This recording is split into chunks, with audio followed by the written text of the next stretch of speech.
In the AVU Observatory by H. G. Wells. The observatory at AVU in Borneo stands on the spur of the mountain. To the north rises the old crater, black at night against the unfathomable blue of the sky. From the little circular building with its mushroom dome, the slopes plunge steeply downward into the black mysteries of the tropical forest beneath. The little house in which the observer and his assistant live is about 50 yards from the observatory, and beyond this are the huts of their native attendants. Thady, the chief observer, was down with a slight fever. His assistant, Woodhouse, paused for a moment in silent contemplation of the tropical night before commencing his solitary vigil. The night was very still. Now and then voices and laughter came from the native huts, or the cry of some strange animal was heard in the midst of the mystery of the forest. Nocturnal insects appeared in ghostly fashion out of the darkness and fluttered round his light. He thought, perhaps, of all the possibilities of discovery that still lay in the black tangle beneath him, for to the naturalist the virgin forests of Borneo are still a wonderland full of strange questions and half-suspected discoveries. Woodhouse carried a small lantern in his hand, and its yellow glow contrasted vividly with the infinite series of tints between lavender blue and black in which the landscape was painted. His hands and face were smeared with ointment against the attacks of the mosquitoes. Even in these days of celestial photography, work done in a purely temporary erection and with only the most primitive appliances, in addition to the telescope, still involves a very large amount of cramped and motionless watching. He sighed as he thought of the physical fatigues before him, stretched himself, and entered the observatory. The reader is probably familiar with the structure of an ordinary astronomical observatory. The building is usually cylindrical in shape, with a very light hemispherical roof capable of being turned round from the interior. The telescope is supported upon a stone pillar in the center, and a clockwork arrangement compensates for the Earth's rotation and allows a star, once found, to be continuously observed. Besides this, there is a compact tracery of wheels and screws about its point of support, by which the astronomer adjusts it. There is, of course, a slit in the movable roof which follows the eye of the telescope in its survey of the heavens. The observer sits or lies on a sloping wooden arrangement, which he can wheel to any part of the observatory as the position of the telescope may require. Within, it is advisable to have things as dark as possible in order to enhance the brilliance of the stars observed. The lantern flared as Woodhouse entered his circular den, and the general darkness fled into black shadows behind the big machine, from which it presently seemed to creep back over the whole place again as the light waned. The slit was a profound, transparent blue, in which 6 stars shone with tropical brilliance, and their light lay, a pallid gleam, along the black tube of the instrument. Woodhouse shifted the roof, and then, proceeding to the telescope, turned first one wheel and then another, the great cylinder slowly swinging into a new position. Then he glanced through the finder, the little companion telescope, moved the roof a little more, made some further adjustments, and set the clockwork in motion.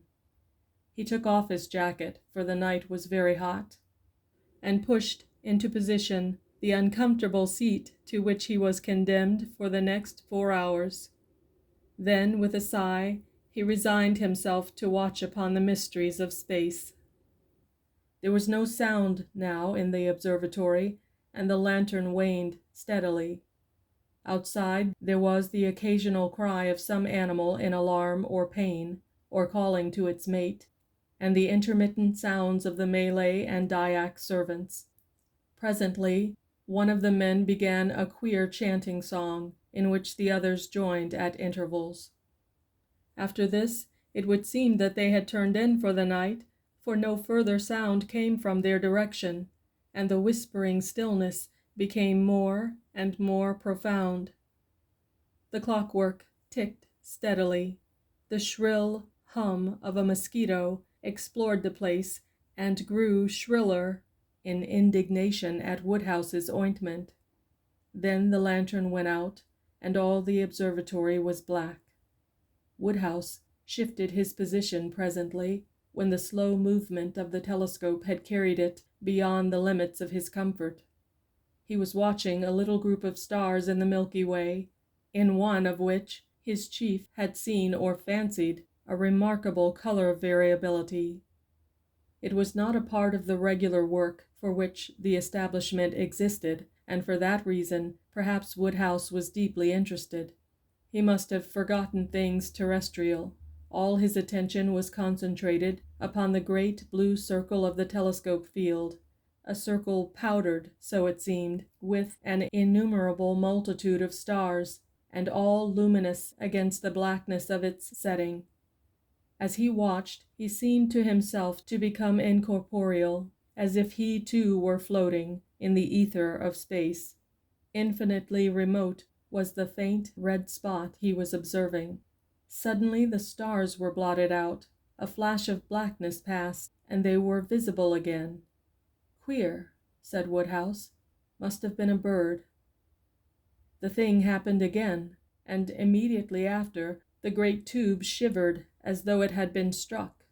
Then the dome of the observatory resounded with a series of thundering blows. The stars seemed to sweep aside as the telescope, which had been unclamped, swung round and away from the slit in the roof. "Great Scott!" cried Woodhouse. "What's this?" Some huge, vague black shape, with a flapping something like a wing, seemed to be struggling in the aperture of the roof. In another moment the slit was clear again, and the luminous haze of the Milky Way shone warm and bright. The interior of the roof was perfectly black, and only a scraping sound marked the whereabouts of the unknown creature. Woodhouse had scrambled from the seat to his feet. He was trembling violently, and in a perspiration with the suddenness of the occurrence. Was the thing, whatever it was, inside or out? It was big, whatever else it might be. Something shot across the skylight, and the telescope swayed. He started violently, and put his arm up. It was in the observatory, then, with him. It was clinging to the roof, apparently. What the devil was it? Could it see him? He stood for perhaps a minute in a state of stupefaction. The beast, whatever it was, clawed at the interior of the dome, and then something flapped almost into his face, and he saw the momentary gleam of starlight on a skin like oiled leather. His water bottle was knocked off his little table with a smash. The sense of some strange bird creature hovering a few yards from his face in the darkness was indescribably unpleasant to Woodhouse. As his thought returned, he concluded that it must be some night bird or large bat. At any risk, he would see what it was, and pulling a match from his pocket, he tried to strike it on the telescope seat. There was a smoking streak of phosphorescent light. The match flared for a moment, and he saw a vast wing sweeping towards him, a gleam of gray-brown fur, and then he was struck in the face and the match knocked out of his hand. The blow was aimed at his temple, and a claw tore sideways down to his cheek. He reeled and fell, and he heard the extinguished lantern smash. Another blow followed as he fell. He was partly stunned. He felt his own warm blood stream out upon his face. Instinctively, he felt his eyes had been struck at, and, turning over on his face to save them, tried to crawl under the protection of the telescope. He was struck again upon the back, and he heard his jacket rip, and then the thing hit the roof of the observatory. He edged as far as he could between the wooden seat and the eyepiece of the instrument, and turned his body round so that it was chiefly his feet that were exposed. With these he could at least kick. He was still in a mystified state. The strange beast banged about in the darkness and presently clung to the telescope, making it sway and the gear rattle. Once it flapped near him, and he kicked out madly and felt a soft body with his feet. He was horribly scared now. It must be a big thing to swing the telescope like that. He saw for a moment the outline of a head black against the starlight, with sharply pointed, upstanding ears and a crest between them. It seemed to him to be as big as a mastiff's. Then he began to bawl out as loudly as he could for help. At that, the thing came down upon him again. As it did so, his hand touched something beside him on the floor. He kicked out, and the next moment his ankle was gripped and held by a row of keen teeth. He yelled again and tried to free his leg by kicking with the other.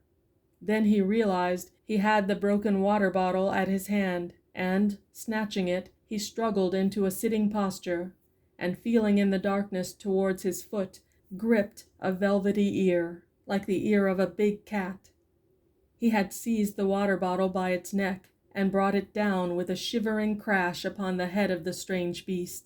He repeated the blow, and then stabbed and jabbed with the jagged end of it in the darkness where he judged the face might be.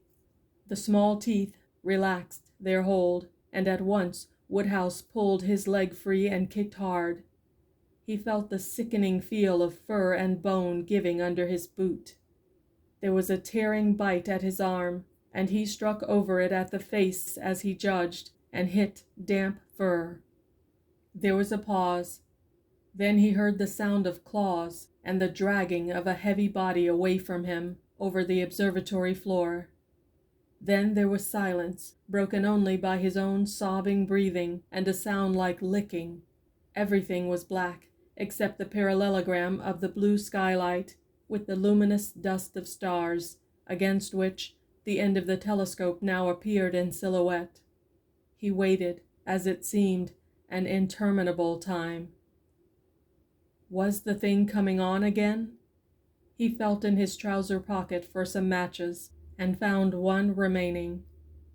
He tried to strike this, but the floor was wet, and it spat and went out. He cursed. He could not see where the door was situated. In his struggle, he had quite lost his bearings. The strange beast, disturbed by the splutter of the match, began to move again. "Time!" called Woodhouse, with a sudden gleam of mirth. But the thing was not coming at him again. He must have heard it, he thought, with the broken bottle. He felt a dull pain in his ankle. Probably he was bleeding there. He wondered if it would support him if he tried to stand up. The night outside was very still. There was no sound of anyone moving. The sleepy fools had not heard those wings battering upon the dome, nor his shouts. It was no good wasting strength in shouting. The monster flapped its wings and startled him into a defensive attitude. He hit his elbow against the seat, and it fell over with a crash. He cursed this, and then he cursed the darkness. Suddenly the oblong patch of starlight seemed to sway to and fro. Was he going to faint? It would never do to faint. He clenched his fist and set his teeth to hold himself together. Where had the door got to? It occurred to him he could get his bearings by the stars visible through the skylight. The patch of stars he saw was in Sagittarius and southeastward. The door was north, or was it north by west? He tried to think. If he could get the door open, he might retreat. It might be the thing was wounded. The suspense was beastly. "Look here," he said. "If you don't come on, I shall come at you." Then the thing began clambering up the side of the observatory, and he saw its black outline gradually blot out the skylight. Was it in retreat?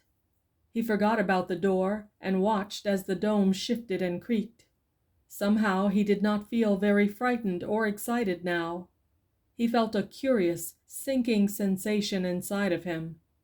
The sharply defined patch of light, with the black form moving across it, seemed to be growing smaller and smaller. That was curious. He began to feel very thirsty, and yet he did not feel inclined to get anything to drink. He seemed to be sliding down a long funnel.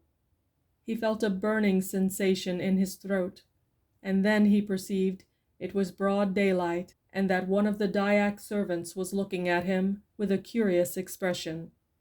Then there was the top of Thaddeus' face upside down. Funny fellow, Thaddy, to go about like that.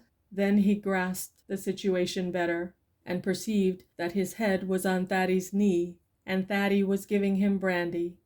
And then he saw the eyepiece of the telescope, with a lot of red smears on it. He began to remember. "You've made this observatory a pretty mess," said Thaddy. The Dyak boy was beating up an egg in brandy. Woodhouse took this and sat up. He felt a sharp twinge of pain. His ankle was tied up, so were his arm and the side of his face. The smashed glass, red-stained, lay about the floor. The telescope seat was overturned, and by the opposite wall was a dark pool. The door was open, and he saw the gray summit of the mountain against a brilliant background of blue sky. "Ha!" said Woodhouse. "Who's been killing calves here? Take me out of it." Then he remembered the thing, and the fight he had had with it. "What was it?" he said to Thaddy. "The thing that I fought with." "You know that best," said Thaddy. "But, anyhow, don't worry yourself now about it. Have some more to drink." Thaddy, however, was curious enough, and it was a hard struggle between duty and inclination to keep Woodhouse quiet until he was decently put away in bed, and had slept upon the copious dose of meat extract Thaddy considered advisable. They then talked it over together. "It was," said Morehouse, "more like a big bat than anything else in the world. It had sharp, short ears and soft fur, and its wings were leathery. Its teeth were little, but devilish sharp, and its jaw could not have been very strong, or else it would have bitten through my ankle." "It has pretty nearly," said Thaddy. "It seemed to me to hit out with its claws pretty freely. That is about as much as I know about the beast." Our conversation was intimate, so to speak, and yet not confidential. The Dyak chaps talk about a big colugo, a clangutan, whatever that may be. It does not often attack man, but I suppose you made it nervous. They say there is a big colugo and a little colugo, and a something else that sounds like gobble. They all fly about at night. For my own part, I know that there are flying foxes and flying lemurs about here, but they are none of them very big beasts. "There are more things in heaven and earth," said Woodhouse, and Thaddy groaned at the quotation, "and more particularly in the forests of Borneo than are dreamt of in our philosophies. On the whole, if the Borneo fauna is going to disgorge any more of its novelties upon me, I should prefer that they did so when I was not occupied in the observatory at night and alone." End of In the AVU Observatory by H. G. Wells.